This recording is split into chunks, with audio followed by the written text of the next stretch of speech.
আসসালামু আলাইকুম। আজকে আপনাদেরকে দেখাবো আরব দেশে কিভাবে গ্রিন হাউস করা হয়। এখানে তো অনেক বেশি গরম পড়ে, তাই এভাবেই গ্রিন হাউস করে, মানে সবজি চাষ করে। এই গ্রিন হাউসের দুইটি দরজা দেখেন, প্রথম একটি দরজা, তারপর আরেকটি দরজা, যেন কেউ ভিতরে ঢুকতে চাইলে যেহেতু বাইরের কোনো বাতাস যেন ভিতরে যেন না যায়। এখানে কি চাষ করতেছে আমি প্রথমে আপনাদেরকে বলবো না, দেখি আপনারা বলতে পারেন কিনা। এখানে এমন সিস্টেম করার কারণ হচ্ছে এগুলো দেখেন বড় বড় এখানে পাখা। ব্যবহার করতেছে।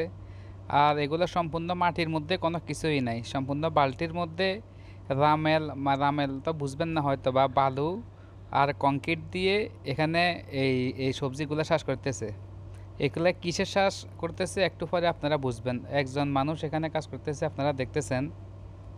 আর এগুলো হচ্ছে থার্মোকলের উপর দিয়ে পানি পড়ে, নিচ দিয়ে পানিগুলা বাইরে আসে। ওই পাশে যে বড় বড় ফাঁকাগুলা দেখছেন, এখান দিয়ে পানি পড়ার কারণে এখান দিয়ে অনেক জোরে বাতাসকে টেনে নিয়ে ফাঁকাগুলা বাইরে করে দেয়। এই জন্য এই জায়গাটা আর গরম হয় না, জায়গাটা মোটামুটি ঠান্ডা থাকে, টেম্পারেচার 17 থেকে 18 ডিগ্রি সেলসিয়াস থাকে।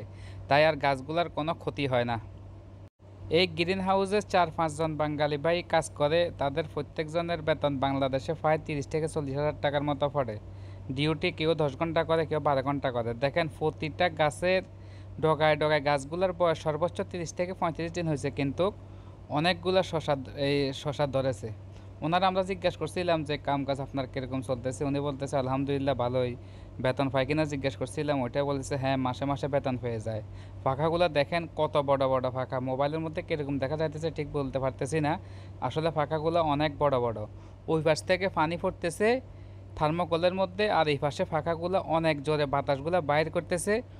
এই থার্মোকলের কারণে ওই পাশের হাওয়াগুলো আস্তে আস্তে একদম ঠান্ডা হয়ে যেতেছে। তো আজ এই পর্যন্ত, সবাই ফলো দিয়ে পাশে থাকবেন ইনশাল্লাহ। আমি আপনাদের পাশে আছি ইনশাল্লাহ।